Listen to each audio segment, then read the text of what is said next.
ده زمونږ ورسره دشمني ده. یو څو اسباب به درته بیان کړمه چې دا صفات دې په ځان کې راوستو، الله به درسره محبت وکړي. د ټولو نه اولنۍ خبره د الله د پیغمبر تابعداري کوه، الله به درسره محبت کوي.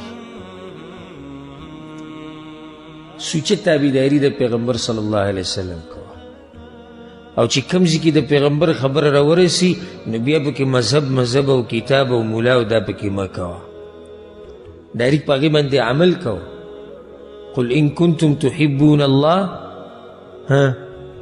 فاتبعوني، که تاسو د الله سره رښتینې محبت کوئ، که تاسو ورسره کوئ نو تابعداري د دې پیغمبر وکئ، نتیجه به دا راوځي یحببکم الله، الله به تاسو سره محبت وکړي.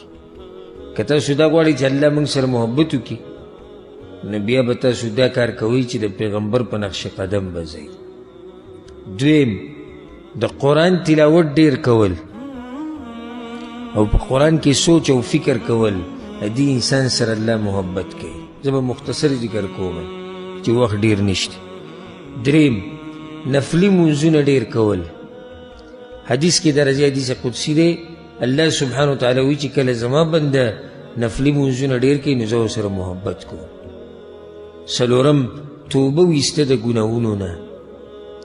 پنځم، ځان پاک ساتل د هر قسمه ګندګۍ نه، که هغه د شرک ګندګي ده معنوي او که هغه ظاهري ګندګي ده، صفا کپړې اچول، صفا سوتره ګرځېده، الله د داسې انسانانو سره محبت کوي. ان الله یحب التوابین ویحب المتطهرین، الله محبت کوي د هغو سره چې صفا سوتره ګرځي.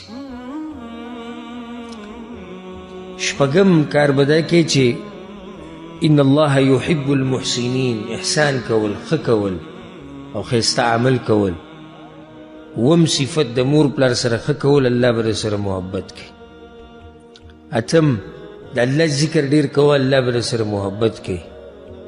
نهم، په ځان کې تقوا راوله، الله به سره محبت کوي. او لسم او اخرنۍ، د الله سره محبت کوه، الله به تا سره محبت کوي. ورسېدی پوه که نه؟ دا څو نومونه شو د الله.